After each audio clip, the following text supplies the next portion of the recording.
దేవుని ప్రియమైన బిడ్డలారా, ప్రభువైన యేసుక్రీస్తు వారి నామంలో మీ అందరికీ నా హృదయపూర్వకమైన వందనాలు. ప్రతిరోజు ఇదే సమయానికి ఇదే ఛానల్లో ఈ ఆదరణ అనే కార్యక్రమం వీక్షిస్తున్న మీ అందరికీ శుభము కలుగునిగాక. మరి ఈ సమయాన్ని దయచేసిన దేవాది దేవునికి కూడా ఎనలేని స్తుతులు చెల్లిస్తున్నాను. దేవుని బిడ్డలారా, ఈరోజు నీ హృదయమును ప్రభువుకు తెరువు అనే అంశం మీద దేవుని వాక్యాన్ని మనం ధ్యానం చేయబోతున్నాం. ప్రకటన గ్రంథంలో 3వ అధ్యాయం 20వ వచనములో, ఇదిగో నేను తలుపు నొద్ద ఉండి తట్టుచున్నాను అని ప్రభు చెబుతున్నారు. ఎవడైనాను నా స్వరం విని తలుపు తీసిన యెడల మరి వానిలోకి వచ్చి వానిలో నివాసము చేస్తాను అని దేవుడు వాగ్దానం ఇచ్చాడు. ఈ అంశం మీద దేవుని వాక్యాన్ని మనం ధ్యానం చేయబోతున్నాం. వాక్యానికి వెళ్ళే ముందుగా చిన్న ప్రార్థన కూడా చేసుకుందాం. దయచేసి ప్రార్థన ఏకీవిద్దాం. పరిశుద్ధుడా, ప్రేమగల తండ్రి, మహోన్నతుడా, ఆకాశ మహాకాశాలు పట్టజాలని దైవమా, ఇదిగో మీ నామములో చేరున్నాం ప్రభువా. మీరే మాతో మాట్లాడండి, వాక్యము ద్వారా దర్శించండి, వినే చెవి, గ్రహించే హృదయం మాకు ఇప్పుడే దయచేయండి తండ్రి. మీ ఘనమైన కార్యం జరిగించమని యేసుక్రీస్తు వారి నామములో ప్రార్థిస్తున్నాను తండ్రి, ఆమేన్. దేవుని బిడ్డలారా, ప్రభువైన యేసుక్రీస్తు వారు ప్రకటన గ్రంథం 3వ అధ్యాయం 20వ వచనంలో, ఇదిగో నేను తలుపు నొద్ద నిలుచుండి తట్టుచున్నాను, ఎవడైనను నా స్వరము విని తలుపు తీసిన యెడల నేను అతని యొద్దకు వచ్చి అతనితో నేనును నాతో కూడా అతడును భోజనము చేయుదుము అని ప్రభు వాగ్దానం చేశారు. అని దేవుడు గొప్ప వాగ్దానాన్ని మనకు దయచేసి, మన హృదయం అనేది దేవుడు నివసించడానికి దేవుడు ముందుగానే ఆయన ఏర్పాటు చేసిన ఒక గొప్ప గది. ఈ దేహం అనేది దేవుని దేవాలయం అయితే, హృదయం అనేది దేవుడు నివాసానికి యోగ్యమైన ఒక గదిగా దేవుడు నిర్మించాడు. దేవుని బిడ్డలారా, మన హృదయము అంటే మనమే. ఆ హృదయంలో ఒక స్థానాన్ని దేవుడు వచ్చి మనతో మాట్లాడడానికి, మనలో నివాసం చేయడానికి ముందుగానే దేవుడు అనుకూలముగా దానిని సిద్ధపరిచాడు. దేవుని బిడ్డలారా, మన హృదయం ఎప్పుడైతే దేవునికి ఇవ్వవలసిన స్థానాన్ని దేవునికి ఇవ్వకుండా ఆ దేవుడు నివసించవలసిన స్థానంలో ఇంకా వేటినైనా మనం పెట్టినట్లయితే ఆ హృదయం ఖాళీగా ఉండదు. ఇక దేవుడు వచ్చి అందులో నివాసం చేయడానికి ఏమాత్రం కూడా అవకాశం ఉండదు. మనకి ఒక సామెత తెలుసు, అదేమిటంటే ఒక్క వరలో 2 కత్తులు ఇమ్మడవని. అలాగే దేవుని బిడ్డలారా, వెలుగు చీకటి కూడా ఒకే చోట నివాసం చేయలేదని, సత్యము అబద్ధము కూడా ఒకే చోట నివాసం చేయలేవు. అలాగే దేవుడు నివసించవలసిన స్థానంలో ఒకవేళ దైవత్వం కాని వాటిని ఏదైనా నువ్వు తీసుకొచ్చి పెడితే దేవుడు అక్కడ నివాసం చేయలేడు. ప్రియ బిడ్డలారా, ప్రభు చెప్తున్నారు కదా, ఎవడైనను నా స్వరము విని తలుపు తీసిన యెడల వాని యొద్దకు వచ్చి వానిలో నివాసం చేసి వానితో పాటు మేము భోజనం చేస్తామని ప్రభు చెప్తున్నారు. త్రియేక దేవుడు, తండ్రి, కుమారుడు, పరిశుద్ధాత్మనే ఆ త్రియేక దేవుడు, ఆత్మస్వరూపైన దేవుడు వచ్చి మన హృదయంలో నివాసం ఉంటానని వాగ్దానం చేశాడు. ఎంత గొప్ప ధన్యత! దేవుడు మనకు తండ్రి అయి ఉన్నాడు కనుక ఇంత గొప్ప వాగ్దానాన్ని దేవుడు మనకి ఇచ్చాడు. దేవుని బిడ్డలారా, మనము దేవునిని పిలవలేము, మనము పిలిచి ఆయనను రప్పించలేము. ఆయనను మన హృదయంలోకి ఏమాత్రము కూడా ఆయనను పంపించలేము. కానీ దేవుడే తన్ను తాను తగ్గించుకొని ఈ లోకానికి రావడమే కాదు, మన దేహంలోకి, మన హృదయంలోకి వచ్చి నివాసం ఉంటానంటున్నాడు దేవుడు. ఎంత గొప్ప ధన్యత! దేవుడు మనలో నివాసం ఉండడం అంటే అది సామాన్యమైన విషయం కాదు. మన జీవితం కూడా సామాన్యంగా ఉండదు, అసామాన్యంగా ఉంటుంది. దేవుని బిడ్డలారా, మానవాతీతమైన మరి దేవుని బిడ్డలారా, దైవిక శక్తి చేత మనం నడిపించబడగలుగుతాం. దేవుని ఆత్మ మనలో నివాసం ఉంటున్నప్పుడు, దేవుని శక్తి చేత మనం నడిపించబడుతున్నప్పుడు మన జీవితాలు బహు ఉన్నతమైన రీతిలో జీవించగలుగుతాం. దేవుని బిడ్డలారా, దేవుడు నివాసం చేసినప్పుడే మనము దేవుని పిల్లలం. దేవుని ఆత్మ మనలో ఉంటేనే మనము దేవునికి సంబంధించిన వారం. దేవుని ఆత్మ చేత ఎందరు నడిపించబడతారో వారే దేవుని పిల్లలు. దేవుళ్ళరా, దేవుని ఆత్మ సహాయం నీకు లేకపోతే శరీర సంబంధమైన క్రియలను జయించలేవు. దేవుని ఆత్మ నీలో లేకపోతే శత్రువైన సాతానుని ఏమాత్రము జయించలేవు. దేవుని ఆత్మ నీలో లేకపోతే ప్రియబిడ్డలారా పాపాన్ని ఏమాత్రము కూడా జయించలేవు. మనకు దేవుని ఆత్మ ఎంత అవసరం అంటే, దేవుడు మనకు ఎంత అవసరమో మనం తెలుసుకున్నట్లయితే ప్రతి క్షణము కూడా దేవునిని మనం కోరుకుంటాం, దేవునిని స్తుతిస్తాం, దేవునిని ఘనపరుస్తాం, ఆయన సన్నిధిని నిత్యము కూడా వెతుకుతాం. దేవుని యొక్క అవసరత మనకు ఎంతో తెలియకే దేవునిని అప్పుడప్పుడు జ్ఞాపం చేసుకుంటూ ఉంటాం. ఒక్క క్షణము ఆయన మనతో లేకపోతే శత్రువైన సాతాను దాడి చేయడానికి ఒక్క క్షణము చాలు. దేవుని బిడ్డలారా, దేవుడు మనతో ఉంటేనే మన బ్రతుకుకు క్షేమము. దేవుడు మనలో ఉంటేనే మన జీవితాలకు క్షేమము, ఆశీర్వాదం. దేవుడు మనతో ఉంటేనే మనకు కాపుదల, భద్రత. ప్రియబిడ్డలారా, ప్రభు చెప్తున్నారు కదా, మీ తల వెంట్రుకలన్నీ లెక్కింపబడి ఉన్నవి అని ప్రభు చెప్తున్నారు. చూసారా, దేవుడు తన పిల్లలకు ఎంత గొప్ప భద్రత దయచేస్తున్నాడంటే, ఆయన రక్తముతో కడిగి నీతిమంతునిగా చేసి, పరిశుద్ధులుగా చేసి, ఆయనతో సహవాసం చేయడానికి యోగ్యులుగా చేసి మన పట్ల ఎంత బాధ్యత తీసుకున్నాడు అంటే, మనలను శత్రువు ముట్టకుండా, పాపము ముట్టకుండా, లోకము ముట్టకుండా చాలా జాగ్రత్త తీసుకుంటున్నాడు. ఆయన సెలవు లేకుండా ఏది కూడా మన జీవితంలోకి ప్రవేశించలేదు. మనము దేవుని చేతిలో నుంచి బయటకు వచ్చేసి మనము శత్రువుకు చోటిస్తే ఆయనకి సంబంధం లేదు. మనము దేవుని చేతిలోంచి బయటకు వచ్చేసి లోకంతో స్నేహం చేస్తే ఆయనకి సంబంధం లేదు. మనము దేవుని చేతిలోంచి బయటకు వచ్చేసి మన ఇష్టానుసారంగా మనం బ్రతికితే ఆయనకి సంబంధం లేదు. దేని బిడ్డారా, మనము ఎప్పుడైతే దేవునికి సమర్పించుకుంటామో, ఎప్పుడైతే మన ప్రాణాత్మ దేహాలను సజీవయాగంగా దేవునికి సమర్పించుకుంటామో, అప్పుడే దేవుడు మనలోకి రావడానికి మనము తలుపు తీస్తున్నామని అర్థం. మనము ఇష్టపూర్వకంగా ఎప్పుడైతే దేవుణ్ణి ప్రేమించడం, దేవుని హృదయపూర్వకంగా అంటే పూర్ణ ఆత్మతో, పూర్ణ హృదయంతో, పూర్ణ శక్తితో దేవునిని ప్రేమించడం ప్రారంభిస్తామో, ఆయన సంతోషంగా మన హృదయంలోకి వస్తాడు. రావడమే కాదు, తన సర్వశక్తితో మనల్ని నింపుతూ ఉంటాడు.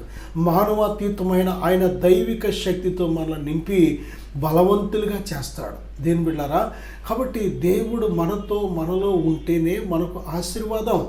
ఆయనకు దూరంగా ఉండి మనం ఏమీ చెయ్యలేము. కనుక ఇక్కడ మనం చూసినట్లయితే కొద్దిమంది జీవితాలను మనం పరిశీలన చేద్దాం. ప్రియబిడ్డారా, బైబిల్ గ్రంథంలో మనం చూసినట్లయితే లూకా సువార్త 10వ అధ్యాయం 40వ వచనంలో మరియా, మార్తా అనే ఇద్దరు సహోదరీలు ఉన్నారు. వారి యొక్క గృహంలోకి ప్రభు వెళ్ళారు. వారి హృదయాల్లో కూడా ప్రభు వెళ్ళాలని ఆశపడుతున్నారు. దేవులారా, ఒక ఆవిడ, మార్తా అనే ఒక ఆవిడ ప్రభువుని తన ఇంట్లోకి పిలిచింది. కానీ ఆమె విస్తారమైన పని ఉండుట చేత ఆ ప్రభుని ఆ గదిలో కూర్చోబెట్టి ఏం చేస్తుందంటే, ఆ ప్రక్కన ఇంకో పని చేసుకుంటూ ఉంటుంది. ఆవిడకున్న పని చేత ఆవిడ బిజీగా ఉంది. మరియా అనే ఇంకొక సహోదరి, తన సహోదరి ఏం చేసిందంటే, ఆమెకు కూడా పని ఉంది, అక్కతో పాటు చెల్లికి కూడా పని ఉంది. కానీ చెల్లి ఏం చేసిందంటే, తనకున్న పనిని పక్కన పెట్టి ప్రభువు దగ్గర కూర్చొని, ఆయన పాదాల చెంత కూర్చొని ఆ ప్రభు చెప్పే మాటలు ఆలకిస్తూ ఆయన మీద దృష్టి పెట్టింది. తన హృదయంలో యేసయ్య మాటలకు చోటిచ్చింది. యేసయ్యకు చోటివ్వడం అంటే యేసయ్య మాటలకు చోటివ్వడం. ఆయన మాటలు మన యందు ఉన్నట్లయితే మనము ఆయన యందు ఉన్నామని అర్థం. నా మాటలు మీ యందు, మీరు నా యందు నిలిచి ఉండని ఎడల మీకు ఏది ఇష్టమో అడుగుడి అన్నారు ప్రభు. నిజమే. దేని బిడ్డలారా, మనము ఆయన యందు ఎప్పుడు నిలిచి ఉన్నామంటే, ఆయన మాటలు మన యందు నిలిచి ఉన్నప్పుడు, మనము ఆయన యందు ఉన్నప్పుడు ఆయన మన యందు ఉంటున్నాడు. కనుక మనము ఆయన యందు ఉంటే ఆయన మన యందు ఉంటున్నాడు. కాబట్టి ఆయన మాటలు మొదటగా మన యందు ఉండాలి. ఆ మాటలు ఉండాలంటే ఆ మాటలకు ముందు చెవి ఎగ్గాలి కదా. 24 గంటల ఒక రోజు సమయంలో ఎంతవరకు మనం ఆయన మాటలకు అవకాశం ఇస్తున్నాం? ఎంతవరకు ఆయన మాటలు మనం ధ్యానించగలుగుతున్నాం? నా సహోదరుడా, సహోదరి, దేవుడు ప్రేమాస్వరూపి, మనను ఎంతగానో ప్రేమిస్తున్నాడు. కనుక ఆయన మనతో తన యొక్క సమయాన్ని గడపాలని ఆశపడుతున్నాడు. మన యొక్క జీవితాయుష్కాలం ఎంత అల్పమైనదో ఎంత స్వల్పమైనదో తెలుసు కనుక మనం ఈ భూమి మీద ఉండగానే మన బ్రతుకులను ఉద్ధరించాలని దేవుడు ఆశపడుతున్నాడు.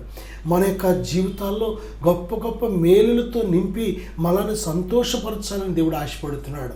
నిజమే, మన పిల్లల కోసం, మన పిల్లల సంతోషం కోసం తల్లిదండ్రిగా మనం ఎంతో కష్టపడి ప్రయాసపడి వారి చదువుల కోసం కానీ, లేక వారి యొక్క ఫీజుల కోసం కానీ, వారి పుస్తకాల కోసం కానీ, వారి బట్టల కోసం కానీ, వారికి మంచి భోజనం ఆహారం పెట్టాలని కానీ తల్లిగా తండ్రిగా ఎంత ప్రయాసపడతామో ఆ పిల్లలు సంతోషంగా ఉన్నప్పుడు, ఆరోగ్యంగా ఉన్నప్పుడు, బాగా చదువుకుంటున్నప్పుడు, ప్రయోజకులు అవుతున్నప్పుడు తల్లిగా తండ్రిగా మనం ఎంత సంతోషిస్తామో అంతకంటే మన పరలోకపు తండ్రి మనల్ని బట్టి సంతోషించేవాడిగా ఉన్నాడు. ఆయన మనకు మంచి మంచి ఈవులు ఇవ్వాలని, మంచి మంచి దీవెన ఆశీర్వాదాలతో నింపాలని మనము వాటిని బట్టి సంతోషిస్తున్నప్పుడు, ఆయనను స్తుతిస్తున్నప్పుడు ఆయన ఆనందించాలని ఆశపడుతున్నాడు. దేని ప్రియమైన బిడ్డలారా, ఈ యొక్క సమయంలో మరియా యేసయ్య పాదాల చెంత కూర్చొని ఏం చేస్తుందంటే ఆయన మాటలు వింటుంది. ఆమె ఎవరికి, యేసయ్యకి ఎక్కడ చోటు ఇచ్చిందంటే తన హృదయంలో చోటు ఇచ్చింది. మార్త ఇంటిలో చోటు ఇచ్చింది, కానీ తన హృదయం అంతా కూడా పని భారము చేత ఆమె చాలా టెన్షన్తో ఉంది. పని భారము చేత దేవుని సన్నిధిని కోల్పోయింది. పని భారము చేత దేవునికి దూరంగా ఉంది. పని భారము చేత ఆమె హృదయంలో దేవుని ఒక్క మాట అయినా వినడానికి అవకాశం లేకుండా అయిపోయింది. నిజమే, దేని బిడ్డారా, మరియకు కూడా పని ఉంది, కానీ ఆ పనిని పక్కన పెట్టి ఆమె ఏం చేస్తుందంటే ప్రభువుకి చోటు ఇచ్చింది, ప్రభువుకి మొదటి స్థానం ఇచ్చింది. ప్రభు పాదాల చెంత ఆమె కూర్చొని ప్రభు మాటలకు ఆమె హృదయాన్ని ఇచ్చింది. ఎవరు ధన్యులు చెప్పండి? నా సహోదరుడా, సహోదరి, ప్రభువే చెప్తున్నారు, మరియా ఉత్తమమైన దానిని ఏర్పాటు చేసుకుంది, అది ఆమె యొద్ద నుండి తొలగించబడదని ప్రభు స్పష్టంగా చెప్తున్నారు. దేవుని ప్రియమైన బిడ్డలారా, మన జీవితంలో దేవునితో గడిపే మధురమైన క్షణాలు చాలా విలువైనవి. దేవుని వాక్యాన్ని ధ్యానించే సమయం చాలా విలువైనది.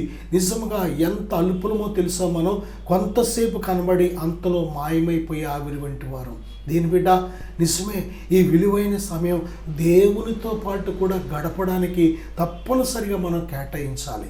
రెండవదిగా చూసినట్లయితే యోహాను సువార్త 8వ అధ్యాయం 14వ వచనంలో వ్యభిచారమందు పట్టబడిన ఒక స్త్రీని జనులందరూ కూడా పట్టుకున్నారు. అక్కడ పరిసయ్యులు కానీ, సద్దూకయ్యులు కానీ, ఆ లోకపు జనులు ఎంతమంది అయితే ఉన్నారో వారందరూ కూడా, ప్రియబిడ్డలారా, ధర్మశాస్త్రంలో ఒక మాట ఉంది, వ్యభిచారము చేసిన వారిని రాళ్లతో కొట్టి చంపాలనే ఒక ఆజ్ఞ ఉంది. కాబట్టి ఈమెను వ్యభిచారమందు పట్టుకొని ఏం చేయాలంటే రాళ్లతో కొట్టి చంపుదాం అని వారందరూ కూడా అలాగే దేని బిడ్డలారా ఆమెను ప్రతిరోజు కూడా ఆమె మీద గురిపెట్టి చూస్తున్నప్పుడు ఆమె ఒకరోజు వ్యభిచారం అనే పాపంలో ఉండగా దొరకగానే ఆమెను పట్టుకొని దేని బిడ్డలారా మరి రాళ్లతో కొట్టి చంపాలని ఆమెను ఆ యొక్క 4 రోడ్లు వీధుల కేంద్రంలోకి మూలలోకి తీసుకొచ్చినప్పుడు అక్కడ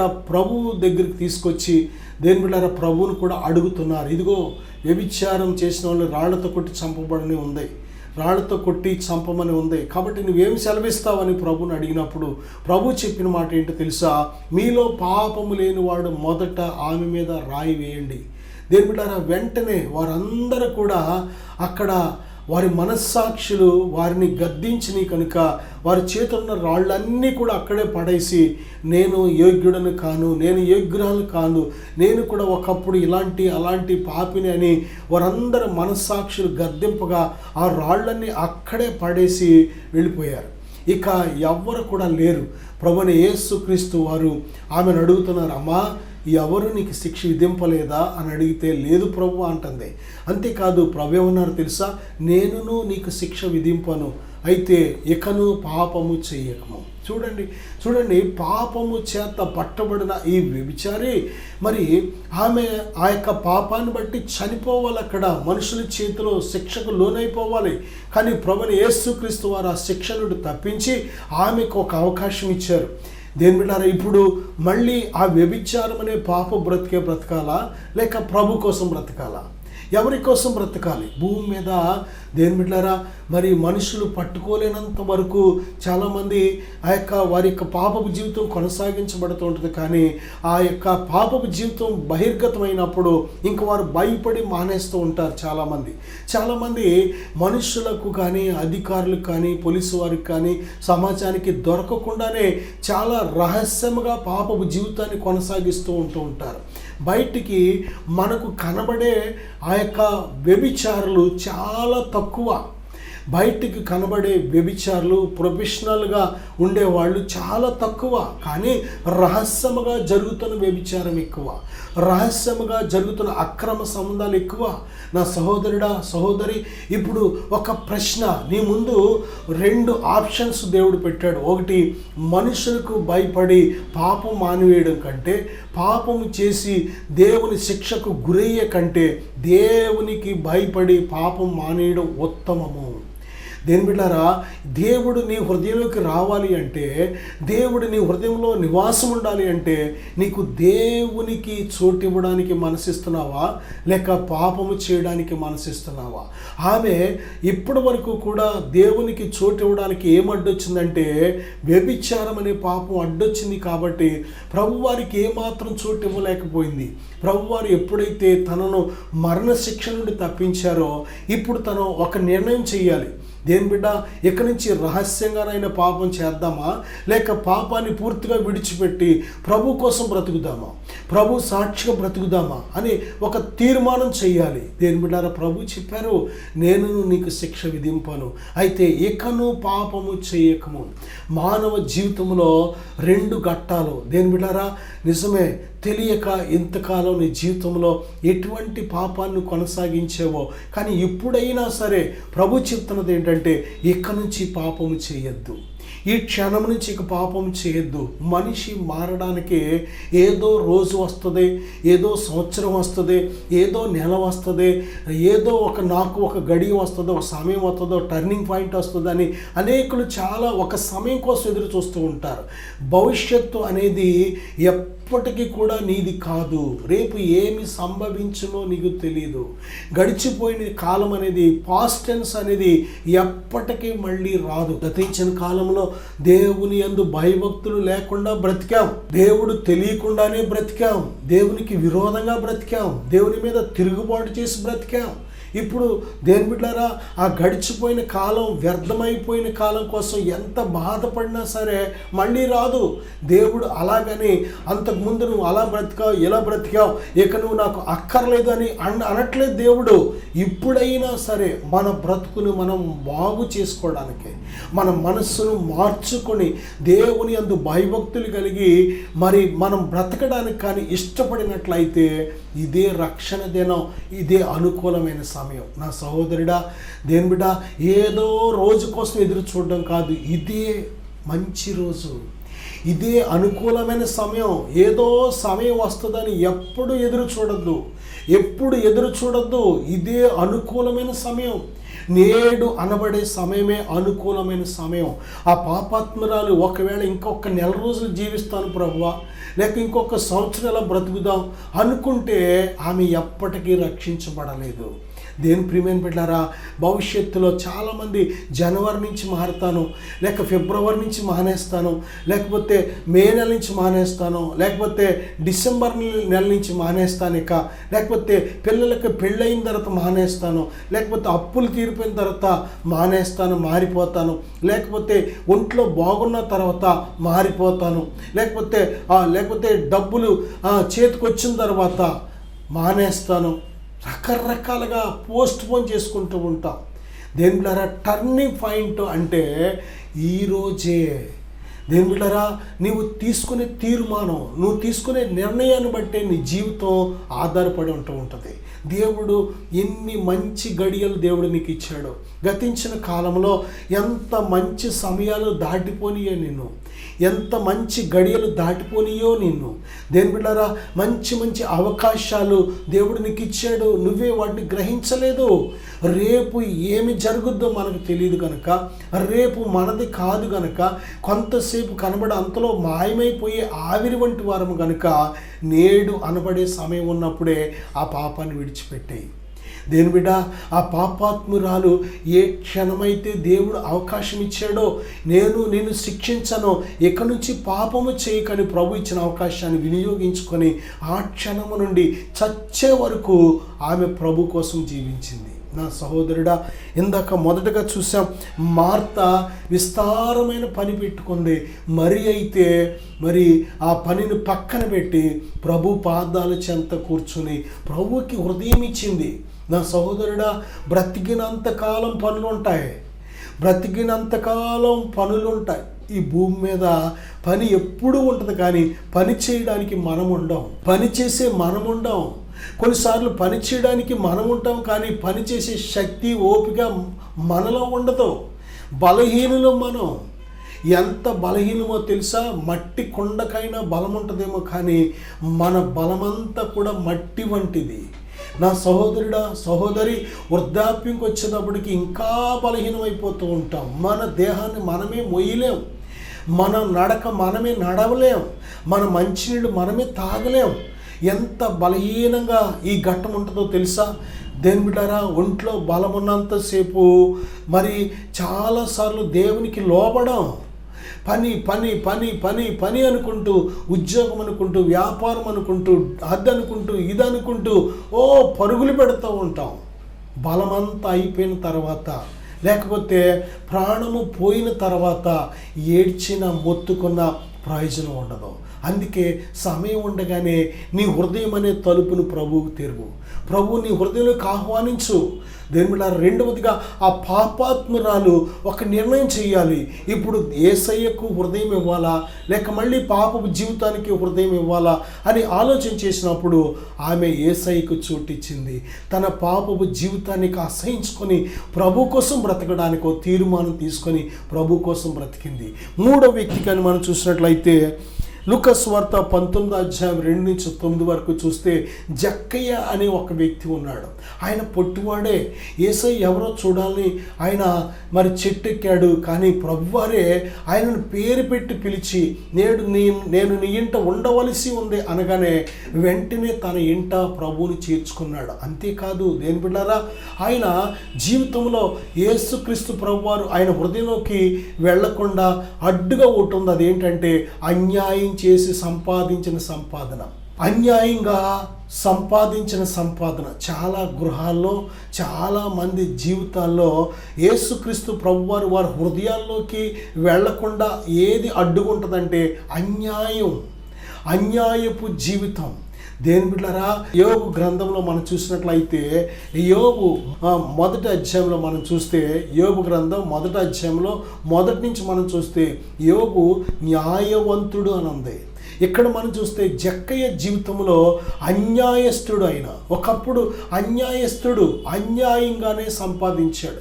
₹1 తీసుకోమంటే ₹5 తీసుకునేవాడు, లేకపోతే ₹4 తీసుకునేవాడు. ₹1 తీసుకోవలసిన దానికి ₹4 తీసుకునేవాడు. దేని బిడ్డారా, ఆ విధముగా దేని బిడ్డారా, ₹1 తీసుకోవాలంటే ₹2 తీసుకునేవాడు. ఈ విధంగా అన్యాయంగా సంపాదించాడు.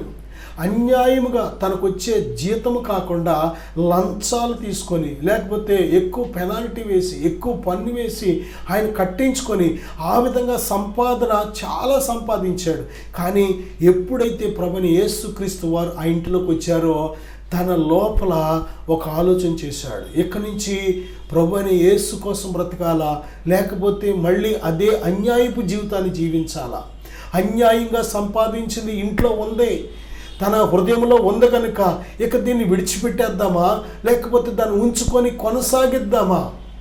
నిజమే దేని బిడ్డారా, చాలామంది అన్యాయమైనది, దేవునికి అసహ్యమైనది ఏదైనా ఉంటే దాన్ని విడిచిపెట్టడానికి ఆలోచిస్తూ ఉంటారు. అయ్యి బాబోయ్, దీన్ని చాలా కష్టపడి సంపాదించుకున్నాను, దాన్ని విడిచిపెట్టేయాలా అని అన్యాయపు సంపాదన గురించి చాలా బాధ బెంగపడిపోతూ ఉంటారు. అన్యాయంగా వచ్చింది ఏదైనా సరే అది నీకు మంచిది కాదు.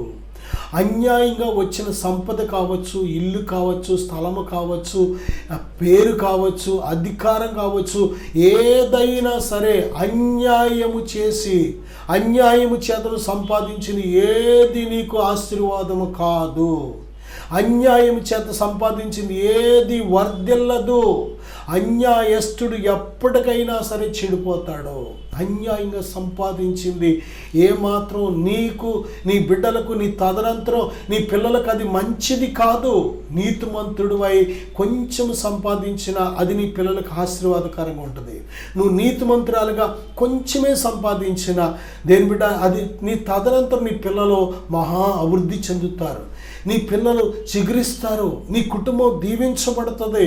అన్న వస్త్రాలకు లోటు లేకుండా వారు వర్ధిల్లుతారు. దేవుడు చక్కటి ఆయన పోషిస్తాడు దేని ప్రియబిడ్డ. కానీ అన్యాయంగా సంపాదించింది అనుకుంటున్నావేమో. నేను ఎన్ని సంవత్సరాలు భూమి మీద బ్రతికినా నాకే కాదు నా పిల్లలకి సరిపడగా అనేక సంవత్సరాలకు సరిపడగా సంపాదించేసానేక ఏమీ భయం లేదు. దేశమంతా కరువు వచ్చినా డబ్బులు లేకపోయినా నేను నిత్యము పచ్చతోరణంలాగా ఉంటానని అనుకుంటున్నావేమో. దేని బిడ్డ, కొంతసేపు కనబడి అంతలో మాయమైపోయేవారు మనం. నా సహోదరుడా, అన్యాయపు జీవితం నీ లోపల అన్యాయపు బ్రతుకు ఉన్నంతకాలం కూడా ప్రభువారిని రాలేరు. జక్కయ్య ఏం చేశాడో తెలుసా? ప్రభువా, నేను అన్యాయంగా ఎవని యొద్దైనను నేను తీసుకున్నట్లయితే వానికి 4 రెట్లు ఇచ్చేసి ఇదిగో నేను ఇప్పుడు ఇచ్చేస్తాను ప్రభువా అని అన్యాయంగా సంపాదించింది ఎవరిదే వారికి ఇచ్చేసాడు అంతే. నా సహోదరుడా, నా సహోదరి, నిజమైన రక్షణ అంటే అదే. నిజమైన మారు మనసు అంటే అదే. నిజమైన క్రైస్తవ జీవితం అంటే అదే. నిజమైన దేవుని పిల్లలంటే అదే. మొట్టమొదట మన జీవితంలో దేవుని చిత్తం కాని దాన్ని ప్రతిదాన్ని కూడా బయటికి పంపించేయాలి. అది మనుషులు కావచ్చు, ధనము కావచ్చు, సంపద కావచ్చు, ఏదైనా సరే అన్యాయంగా సంపాదించింది నీ లోపల ఉన్నంత కాలం ప్రభు సన్నిధి నువ్వు అనుభవించలేవు. ప్రభు సన్నిధిలో నువ్వు నిలబడలేవు. ప్రభు నీ హృదయంలోకి రాలేరు ఆయన. దేని బిడ్డ, చూడండి, ఇక్కడ జక్కయ్య జీవితంలో ఒక తీర్మానం తీసుకున్నాడు. ఇక్కడి నుంచి నాకు అన్యాయపు జీవితం వద్దు ప్రభువా, ఇప్పటి వరకు చేసిన అన్యాయంతో సంపాదించింది కూడా నాకు వద్దు. ఇదిగో నువ్వు నాకు కావాలి, నువ్వు నన్ను దీవిస్తే చాలు ప్రభువా, నీవు నన్ను పోషించే దేవుడు అని తన జీవితాన్ని ప్రభువుకు సమర్పించుకొని తన హృదయంలోకి ప్రభువును ఆహ్వానించాడు. అలాగే మత్తయి సువార్త 19:16-23 వరకు చూస్తే ఒక ధనవంతుడిని మనం చూస్తున్నాం. ఒక యవ్వనుడు మిక్కిలి ధనవంతుడు. ప్రభుని యేసుక్రీస్తు వారు అన్నారు కదా, నీకు కలిగిన వాటిని అమ్మి బేదలకిచ్చి నీవు వచ్చి నన్ను వెంబడించు అన్నారు. ఎంత గొప్ప ధన్యత! ప్రభుని యేసుక్రీస్తు వారిని ఇక చూడలేకపోయాడు. తన ముఖము చిన్నబుచ్చుకొని వెనుదిరిగి వెళ్ళిపోయాడు. ఎందుకంటే అతడు మిక్కిలి ధనవంతుడు కనుక ఆ ధనాన్ని విడిచిపెట్టడానికి ఏమాత్రము కూడా తన మనసు సిద్ధంగా లేదు. ప్రియబిడ్డ, దేవుడు నీలో నివాసము చేయాలని ఆశపడుతున్నాడు. ఈ భూమి మీద నేడు అనబడే సమయం ఉన్నప్పుడే ఈ చక్కటి అవకాశాన్ని వినియోగించుకో. దేవుని కోసం బ్రతుకు. దేవుడు నివసించే దేవాలయంగా జీవించు. చిన్న ప్రార్థన చేద్దాం, విశ్వాసంతో ఏకీవిద్దాం. పరిశుద్ధుడా, ఈ ప్రార్థన ఏకీవిస్తున్న ప్రతి బిడ్డను నాయన ఇప్పుడే దర్శించండి. వారు మీ హృదయంలోకి వెళ్ళడానికి ఏది ఆటంకంగా ఉందో, ఏది అడ్డుగా ఉందో ఇప్పుడే యేసు నామములో విడిచిపోవునిగా ఆజ్ఞాపిస్తున్నాను. ఇప్పుడే తండ్రి అయా, మీ సన్నిధి నీ బిడ్డలు అనుభవించకుండా వారి హృదయంలో ఏదైతే విగ్రహంగా ఉందో యేసుక్రీస్తు నామములో అది పాపమైన, అన్యాయమైన, ధనమైన, వ్యభిచారమైన, ఎటువంటి పాపిష్టి పైన సరే ఇప్పుడే విడిచిపోవునిగా ఆజ్ఞాపిస్తున్నాను. నీ బిడ్డల హృదయాలకు విడుదల కలుగునిగా ప్రార్థిస్తున్నాను. నీ బిడ్డల హృదయంలో మీ వెలుగు ప్రకాశించబడునిగా ప్రార్థిస్తున్నాను. తండ్రి, విడిపించండి నాయన, లేవనెత్తండి ప్రభువా. ఆ చీకటి జీవితం పారద్రోలండి ప్రభువా. మీ వెలుగు ప్రసరింపచేయి తండ్రి. మీ కనికరాన్ని కుమ్మరించుమని, దీవించుమని యేసు నామములో ప్రార్థిస్తున్నాను తండ్రి. ఆమేన్. God bless you.